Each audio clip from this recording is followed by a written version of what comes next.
Hello, welcome back to my world of stuff. Here I am at last with my promised list of my top 10 favourite films of the year, plus a few runners-up, a couple of disappointments and one dud. Only one dud.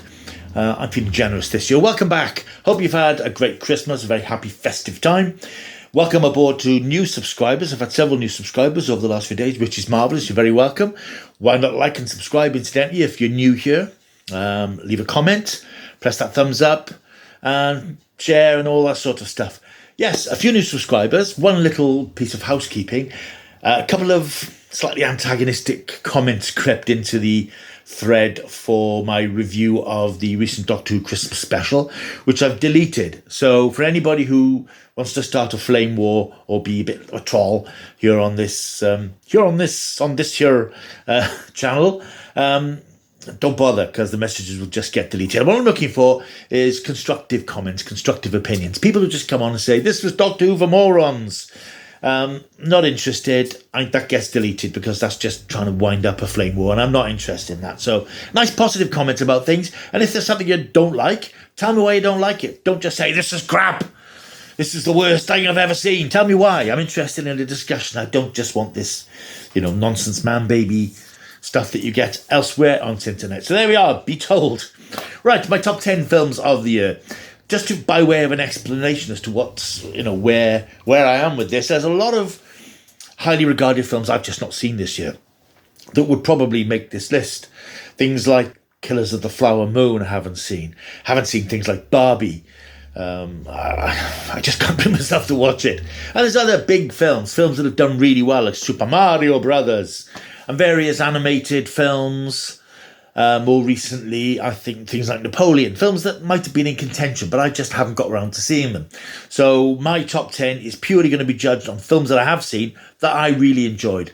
And I suppose if I have any reasoning to it, it's films that just caught me as something a bit different, something a bit original, something where the story grabbed me and dragged me along. I felt I'd not seen something quite like it before, something a bit different, something a bit more original. We don't get a lot of that. So this is where my top 10 comes from, with that caveat that I haven't seen a lot of the big films, and I'm looking for things that are a little bit quirkier than normal. But there are some well-known films in this list. So let's crack on, shall we?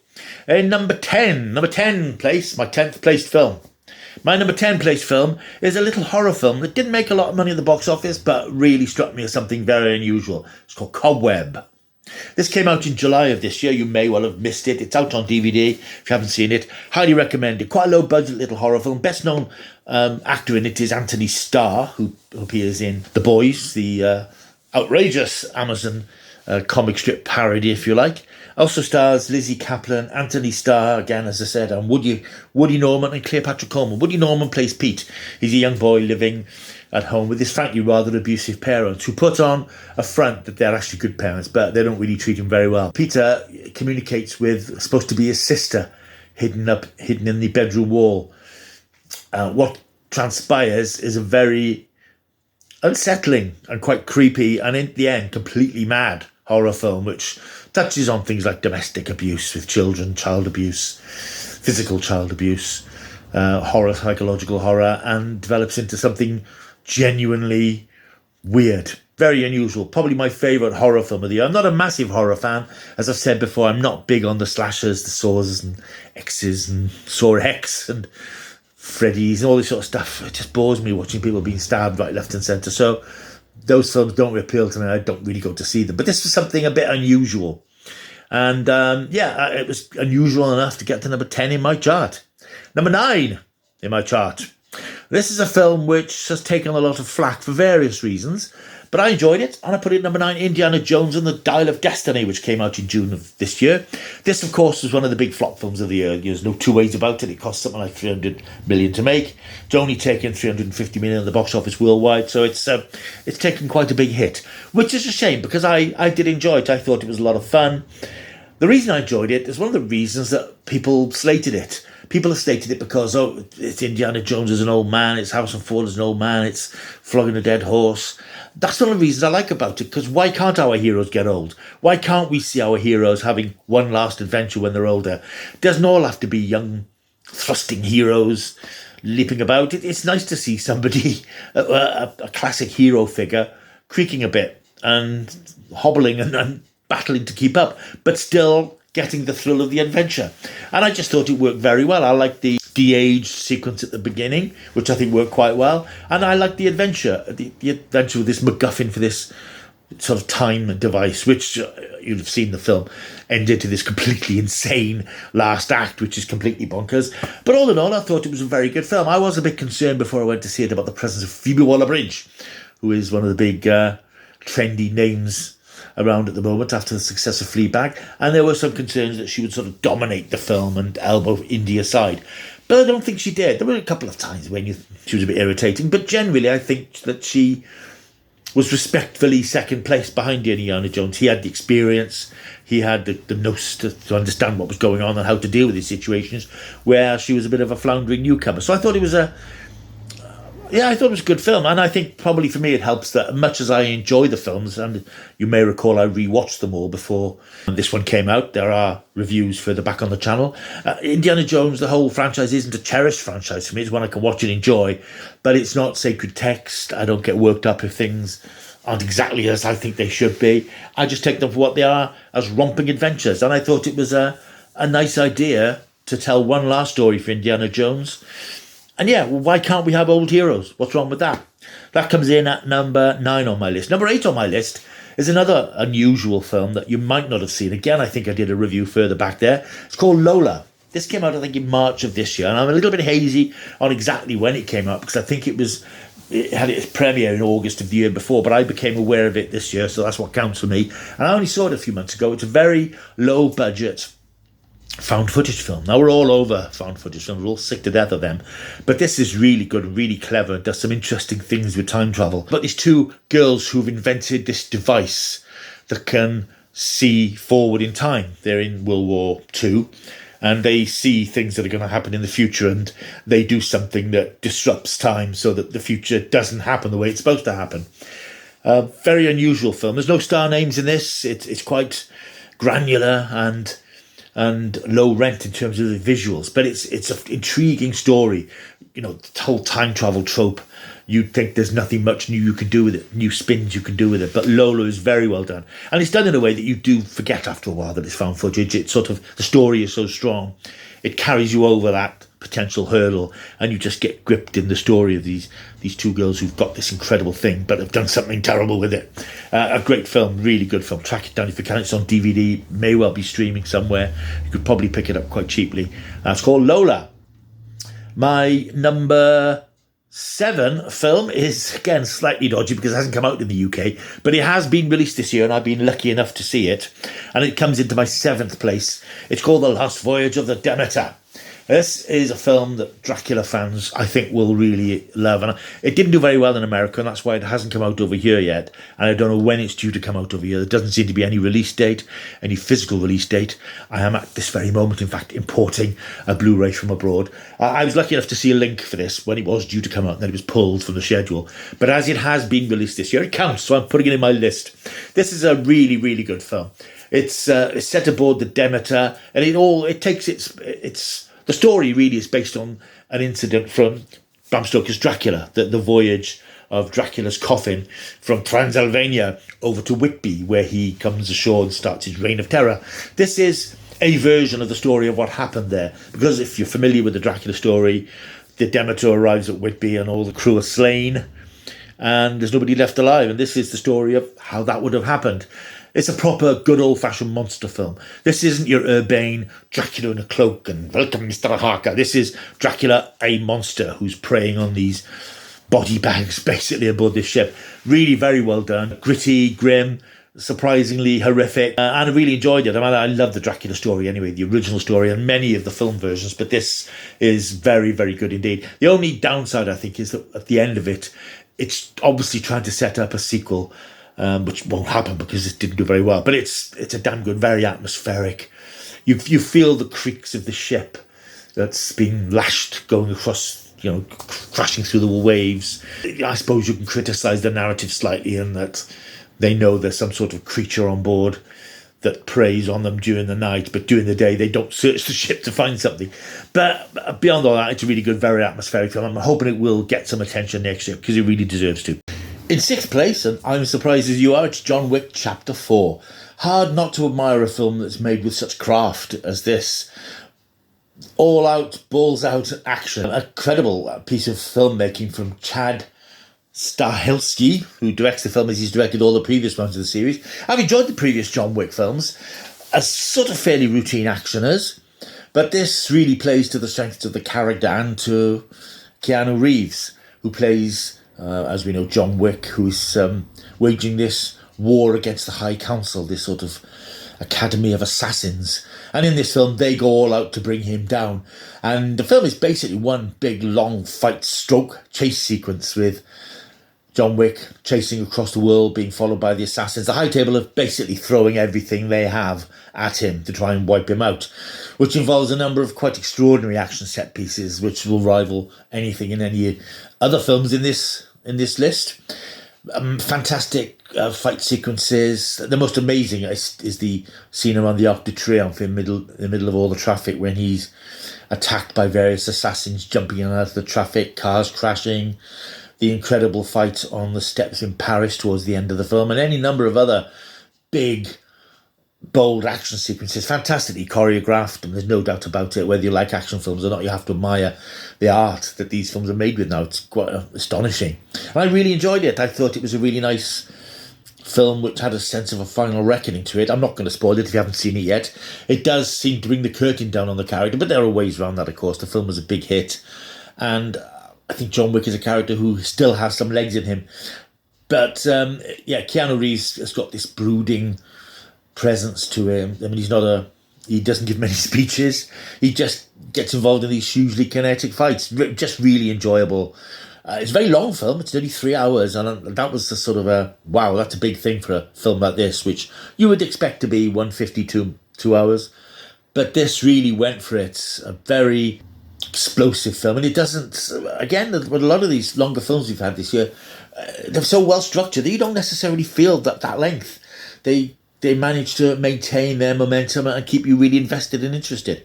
So much to my surprise, not the sort of film I would normally have thought to put this high, but number 6 in my ranking, it's John Wick Chapter 4.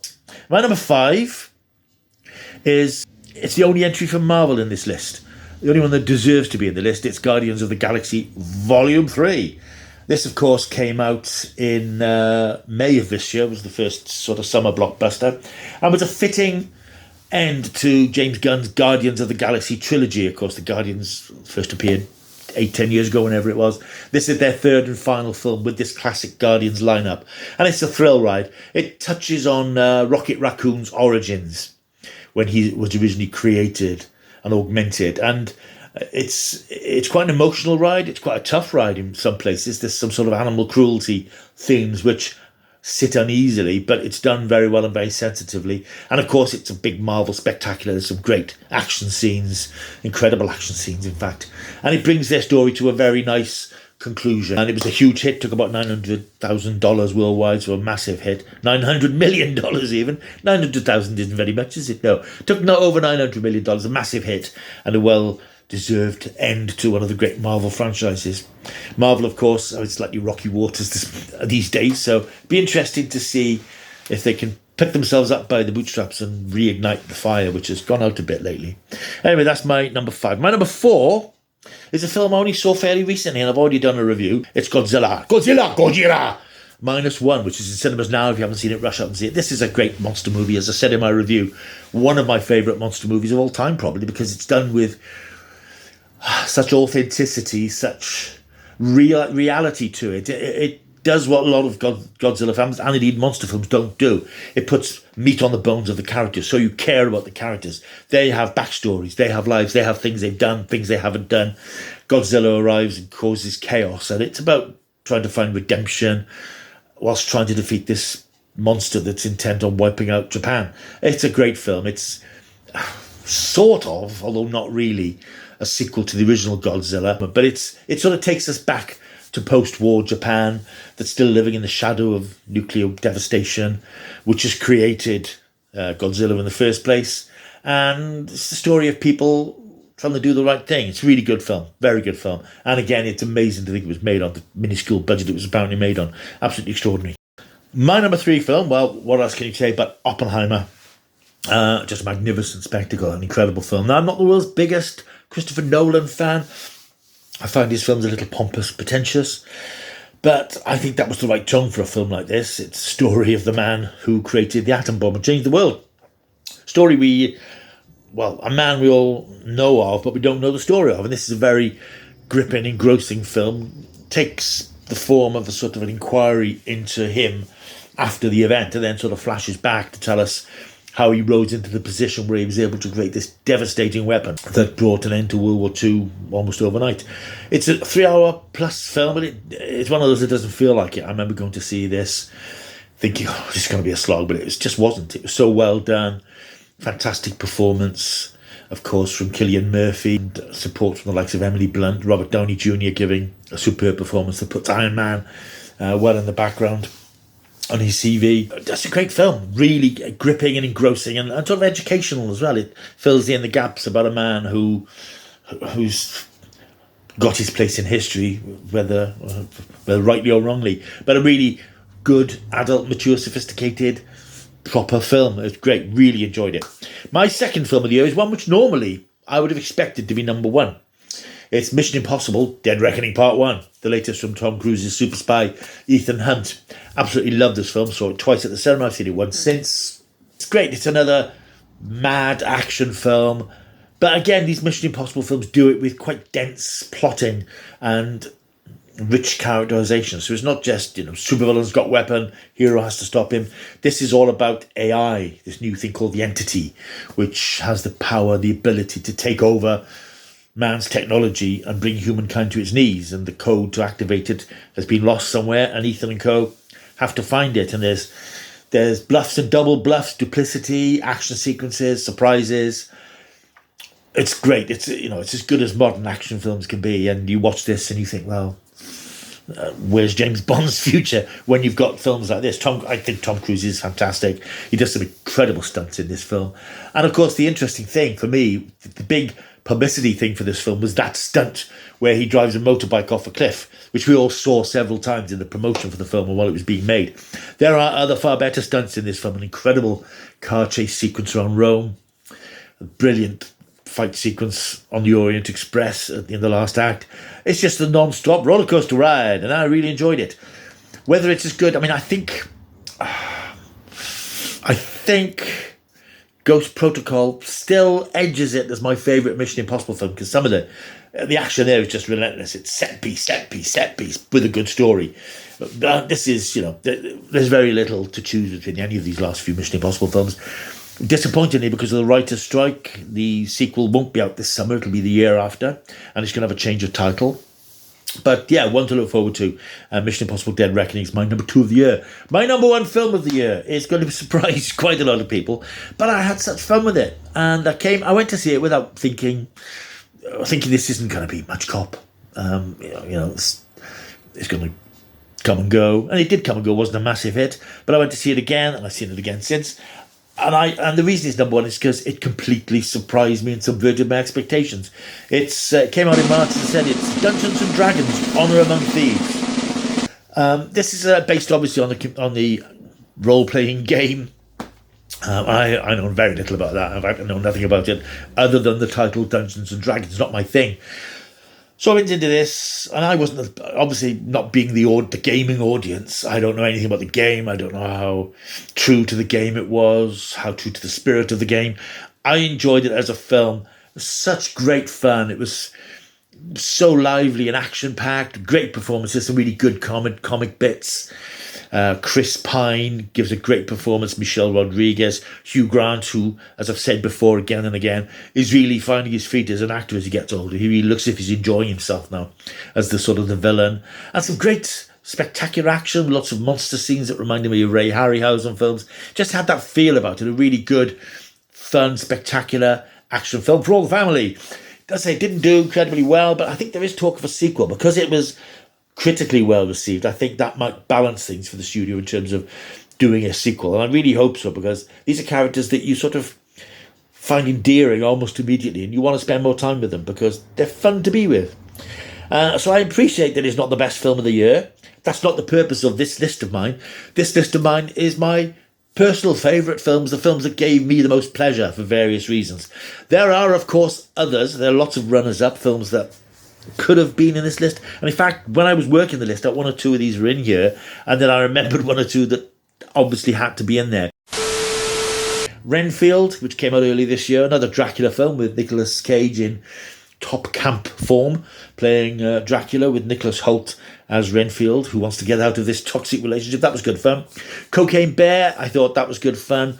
Not top 10 material, but just based on a true story, and then going off in different directions. But with one sequence in the middle, which is completely nuts, but I had good fun with it. Another film which I was going to put in the top 10, but it had to be edged out in the end because I think I'm the only person who's seen it. It's called A Kind of Kidnapping.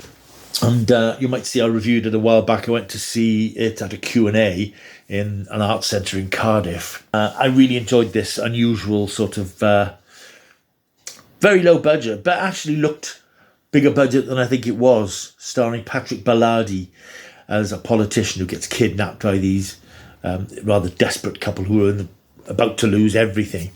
Yeah, I really enjoyed this. Very unusual film.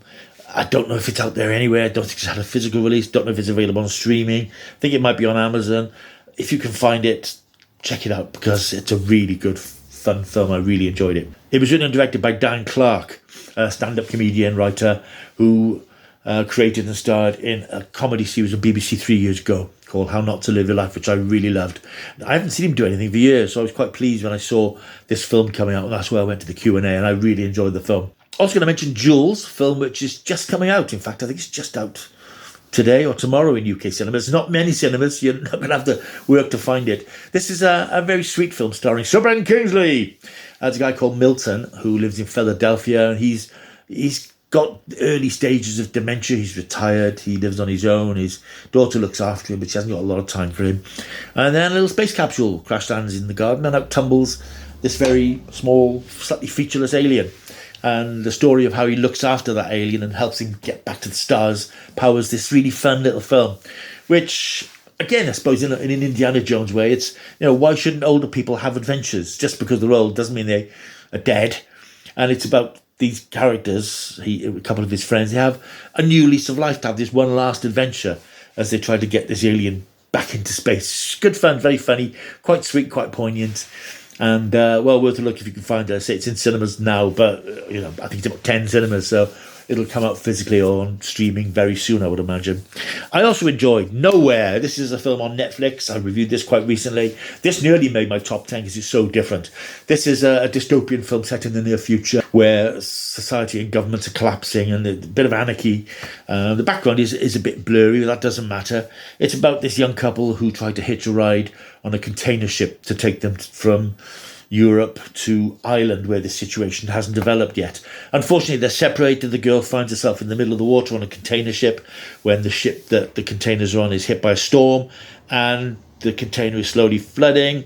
She has to try and save her life and the life of her unborn baby. Terrifically tense, brilliantly made. I mean, whoa, that must have been a hell of a ordeal making this film in this tiny container, battered and soaked in water. And there's some quite bone-crunchingly agonising gore sequences. Things happen that make you wince. But it's a very tense, very gripping, quite bleak film, but well worth a look if you've got the stomach for it. There's Nowhere, which is on Netflix. Also on Netflix, recently arrived. I was going to do a review before Christmas, didn't get a chance. Ethan Hawke and Julia Roberts and Mahershala Ali. A film called Leave the World Behind. This is a very unusual film. End of the world. Well, it's not an end of the world film. Something's happened. This couple have rented this huge house in the countryside on an Airbnb type thing. And in the night, they are visited by a man and his daughter who have escaped from the city where there's power outages, the internet's gone down, something's gone wrong. It seems as if Americans' infrastructure is under attack, and these two family units are forced to sort of live and work together and overcome their suspicions of one another to try and find out what's going on. Very tense, very unusual, slightly ambiguous at the end, but the story is so gripping it just pulls you along with it. In a similar vein, in fact, is Knock at the Cabin. This is M. Night Shyamalan's film, which came out earlier this year, Slightly similar premise, really. It's about a family unit who are on a vacation in a cabin in the woods, and they're approached by a group of strangers led by Dave Bautista from the Guardians of the Galaxy film, giving a very good account for himself, actually, and telling them that they have to sacrifice one of their number to save the world from these disasters that are happening. Planes are dropping out of the sky, society's collapsing. Very unusual, very tense, quite violent, bleak, but well worth a look at. One of his best films in years, and it is sort of a piece that goes alongside Leave the World Behind. Just briefly, other films then. I enjoyed Tetris, which came out earlier this year. The story of, again, it's another computer game thing. I know nothing about Tetris, but this slightly fanciful story about how it was created and the battle for the licenses of it and how it involved Russian gangsters and so on. Really gripping, very good film, and a good turn from Taron Egerton in the lead role. I also enjoyed a film called Unwelcome. Again, it's another British film which hardly anybody would have seen, but it's very good, very unusual film about this couple who inherit an old house out in the Irish countryside. In the woods nearby, however, live some quite vicious goblin creatures, and they have to remember to feed them every night or the goblins will go a bit nuts. And then they do forget to feed them on. A very unusual, very oddly made film, but it's quite gripping, and I really enjoyed it. It was something very unusual. We have a film called Tim. A theme of a lot of films this year has been AI. And it's a theme in the world. In fact, people talking about AI and worrying about AI and is it going to destroy us all? I don't know, but it does in the films. And in this film, it's about these plausible android servants and this family have one of these android things that obviously takes a liking to the wife of the family and undermines the family. It's quite creepy, not particularly violent, but it's quite sinister and quite eerie, and it's a sort of a portent of, where things could possibly go. Bit of a potboiler, but I enjoyed it. There was another film in a similar vein, which I've forgotten the title of, so that's very helpful. That's Tim, which I think Netflix is out there somewhere. I also enjoyed The Great Escaper quite recently. This is the last film, apparently, for the great Michael Caine, and definitely the last film for Glenda Jackson, who passed away after it was made. Story of an old war vet who wants to go to this reunion over in France. He's missed getting the official tickets, but decides, I'm going to go anyway. And it's his adventures, how he gets over there, his experiences over there, and coming back as a hero. Just a nice feel-good little film. I also enjoyed Shazam 2. Fury of the Gods. Now, again, this was a massive flop. This was really the beginning of the end for the DC Extended Universe, as it's called. This was a sequel to the original Shazam from about 5 years ago. I thought this was really good. Helen Mirren and Lucy Liu as these two god-type creatures who come to Earth and cause chaos. Again, lots of sort of monster action in the Ray Harryhausen vein. Nice light script. Possibly not as joyous as the first film, and Billy Batson's character is pushed aside a little bit, but I thought this was perfectly good. It certainly deserved to do better than it did. And if you haven't seen it and thought, well, it was a flop, I won't bother, go and have a look. It's quite good fun. Blue Beetle, it's another DC film. This came out a few months ago. Again, quite enjoyed this. Didn't expect much from it. Didn't do brilliantly. Latino superhero. Didn't know anything about the character. But again, it was quite good fun. Quite low rent in terms of the villain. The villain is just this evil businesswoman played by Susan Sarandon. And in terms of action and effects and stuff, it's sort of almost TV movie style. But it's good fun. It's warm-hearted, nice, because it's a Latino family. It's quite warm. It's got that family feel about it, and I just had a good time with it. I really enjoyed it. Deserved to do better. Some of the films from early in the year, which probably should make this list but don't, is The Fabelmans, which was Steven Spielberg's really good film, almost a biopic about the history of him and how he came to love cinema.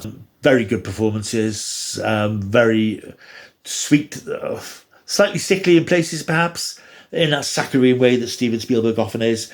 But I really enjoyed it. I thought it was a really interesting film.